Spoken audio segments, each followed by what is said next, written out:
Welcome to the channel. You're Reverend Dr. J.W. Morrison, theologist.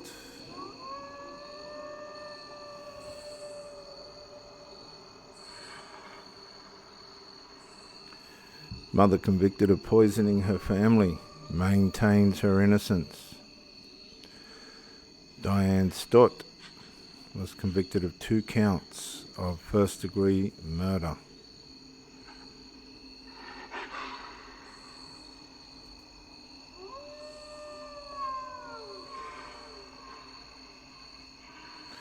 Despite confessing to police that she poisoned her husband, son, and daughter with antifreeze, Diane Stott says she is innocent.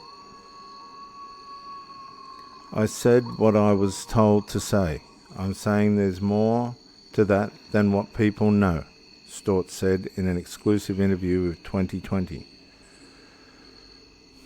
Despite her claims of innocence, there is no evidence that anyone but Diane Stott and her daughter Rachel were behind these shocking crimes.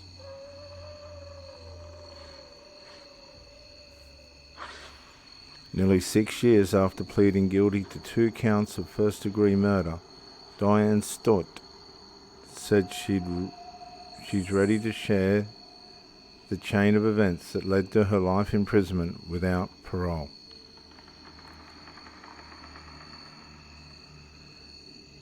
In 2012, Stott seemed to be living a normal life in Springfield, Missouri. She was trained as a nurse, was an active member of her church, and the breadwinner for her family of 6. Her husband, Mark Stott, was a local musician who looked after their children. Stott described her children as little professors. They all had their little special interests, but boy, they knew everything about their special interests.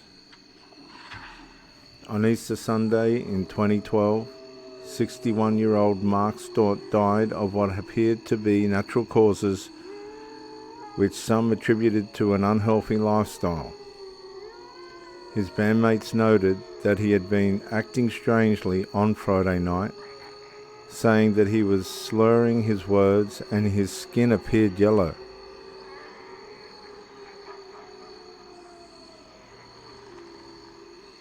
It was noted that there was a ring of blood around his mouth at the time of his death, according to police reports. Jess Sippy, who was then the pastor of the Redeemer Lutheran Church, the family's church, said he immediately felt like something was wrong.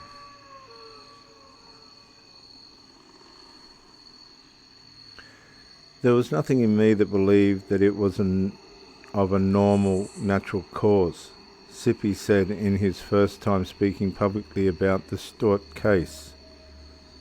I didn't believe that he died of a stroke, a heart attack, or in his sleep. I just didn't. There's nothing scientific. There's nothing professional about my observation, but my first words were no way. He did not just die. Diane Stott pictured with her husband Mark Stott and their children.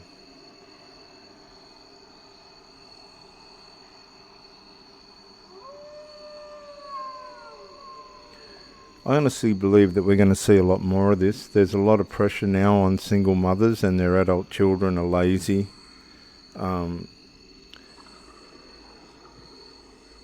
They expect to be run after by these single mothers. The single mothers are becoming masculine and getting hair on their face and things like this. They're having to shave at younger ages now. They're putting a lot of pressure on these women who are wifing them. They're enmeshing these children, and the children are enmeshing the mother. And this is bringing this psychopathic type style of, I need to end this pain. I honestly believe my last partner was coming here to escape the house. I don't think she was really 100% coming here to see me. I think she was coming here to get away from the house that she was living in. 5 months after Mark Stort's death, tragedy struck again when the Stort's son, Sean Stort, was found dead after having flu-like symptoms. A ring of blood was found around his mouth, but his autopsy ruled that his death was due to prior medical issues, including a seizure disorder, according to his autopsy report. Then in June 2013, alarm bells started going off for the police, according to Detective Neil McAmis. Diane Stort's eldest daughter, Sarah Stort, was taken to the hospital by her mother and her sister Rachel Stort. Sarah Stort was admitted to the ICU with a brain bleed and organ failure while in the hospital. Doctors began to suspect poisoning was the cause.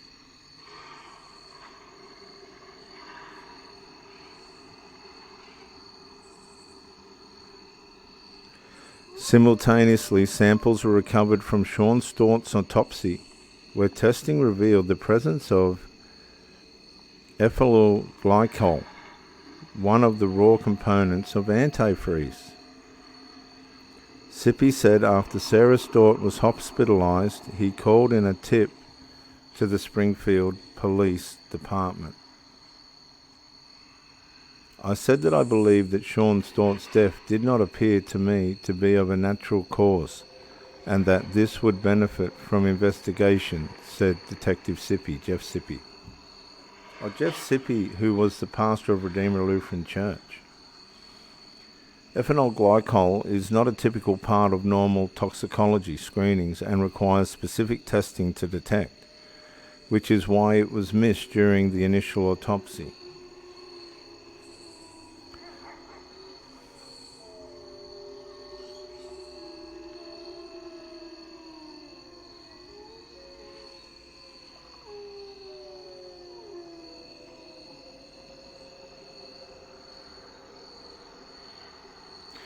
McAmis brought Diane and Rachel Stort in for questioning.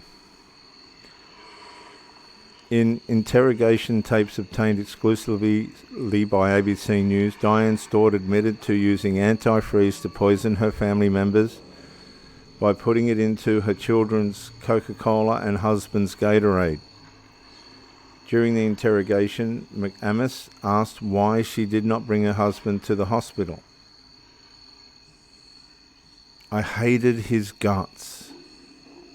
I guess I just had had enough, Stort told detectives. Now, this is, guys, viewers, ladies and gentlemen,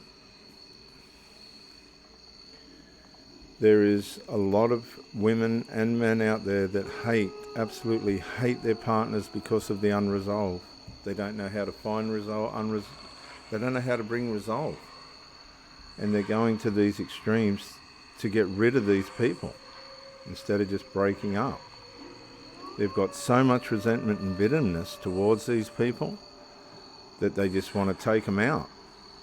And this is happening to a lot of parents with their children, adult children that won't leave home. In 2022, her most recent interview, she continued to claim that her husband had trouble with hard drugs and alcohol, but that she was not the one to poison him, so she's changed the story. Mark was with some people that are very dangerous. People have disappeared. I was told in jail that Mark had been green-lighted, Stort said, referring to a possible hit placed on her husband. I'm saying somebody probably came in and gave him something, but that doesn't line up with the deaths of the other people, does it? Before 2022, Diane Stort had never told the police nor her lawyers that her husband had been associated with dangerous people or that her husband had been involved with hard drugs.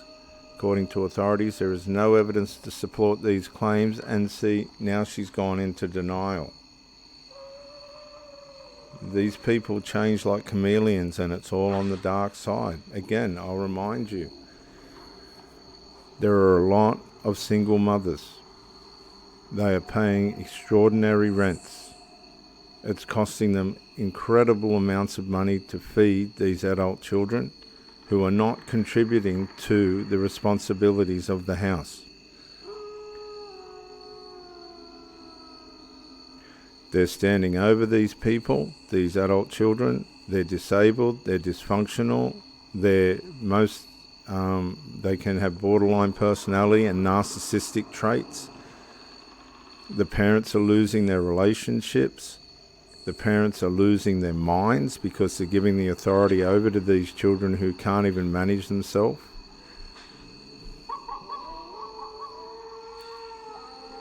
And these people are psychologically breaking. And they're taking these people out.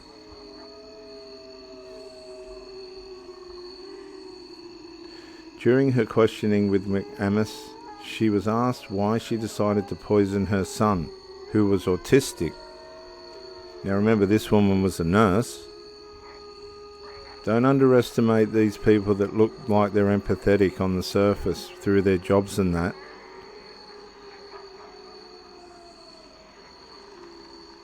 A lot of that's just a cover-up for the anger and the bitterness and the hatred that they have underneath. The unresolved. Sean would be interfering with whatever I would do, Staunton told Amos in 2013. He was more than a bother, more than a pest. And this is what happens with these adult children. They smother their parents in a passive-aggressive way, even if they're living at the other end of the house. They're all drugged usually, alcohol's involved, medications.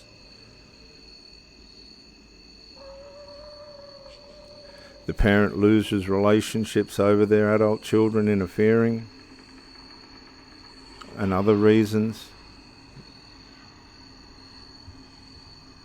They defend their children for most of their lives, just enabling them to be weak, and then one day they crack. They just crack. And guess what? They want to take out the children instead of wanting to take out the partner. Now it's a matter of they want to take out the children. They've lost that many partners. They've run around all their life defending the inadequacies and dysfunctions of their children, which they've brought on them themselves. And they crack, they break. This woman was a nurse. A very compassionate and kind-hearted person, obviously, at the start, but that can change. If you abuse someone for long enough and they lose enough that they care about, besides their maternal bonds and this and that, they will go Black Widow. They will take out their spawn. They get tired of it. Staunton's middle daughter, Rachel Staunton, was also brought in for questioning. At the time, she denied any involvement in the poisoning of her family members. Of course she's going to deny it. But she's an accessory to the fact. A police search of the family's home recovered Rachel Staunton's journal that revealed that she knew what was going on and was helping her mother to research and plan how to poison her family members. There you go. So on the one hand, she's taking out the siblings, the children and the husband. She's got an emotional ancestral relationship going on with one of the children who's now in a collusion with the mother to kill the family members. The mother's obviously been whinging to her and grooming her into being able to work with her on her problems. And the police search of the family's home recovered the journal, which revealed that she was in collusion with the mother during the murders. When presented with the journal as evidence, Rachel Staunton confessed. to helping her mother because she got caught out. So you got to bring these people to the light. Rachel and Diane Staunt were arrested and charged for the deaths of Mark and Sean Staunt. Both pleaded guilty to the murders and the assault of Sarah Staunt. Rachel Staunt pleaded guilty to second-degree murder in 2015 as part of a plea deal in exchange for testifying against her mother. Now, these people, viewers, these adult children will turn on the mother. They will turn on the mother like the mother turns on them by bringing strange men home and things. They don't forget all this. And then they turn on the mother, and the mother's just left to suffer the consequences of their evil. The adult children will turn on the mother. The mothers don't realise this. They're so stupid. She received 2 life terms with the possibility of parole after 42 and a half years. She is gone for life. Diane Staunt entered an Alford plea which acknowledges that prosecutors had enough to convict her without admitting guilt. In 2018, she was sentenced to life imprisonment without parole. Sarah Staunt has made a miraculous recovery from the ICU but has sustained permanent damage with lifelong effects. She is currently in assisted living. When speaking about Sarah Staunt, Diane Staunt said, "I'm sorry for what she went through, but you know I'm sorry for what everybody goes through," said Staunt, which is very sarcastic. "I'm sorry for what I've had to go through." And there you go. It's all about poor pity me.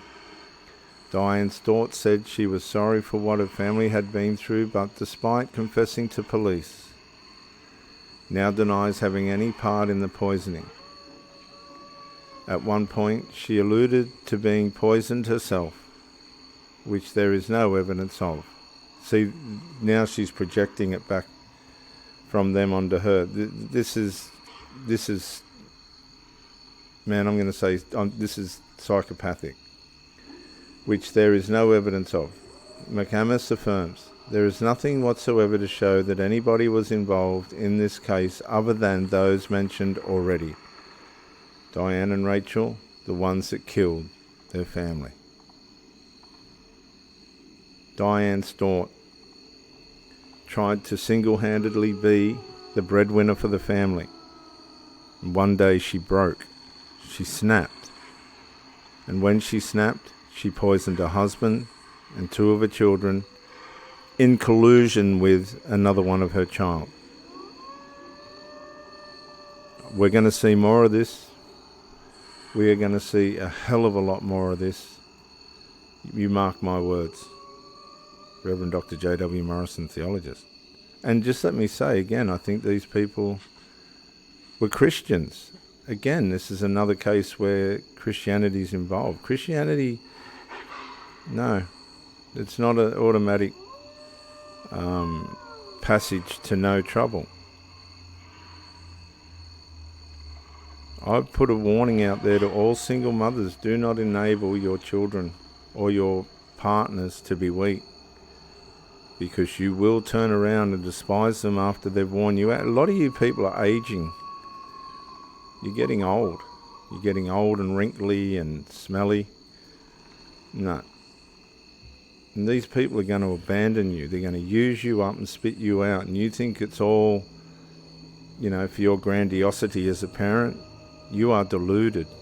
You're going to get left behind. You're being used. You're being subjugated to their emotional infantileness. You're losing relationships. You're wasting money, massive amounts of money that you'll never ever get back. You're aging before your time.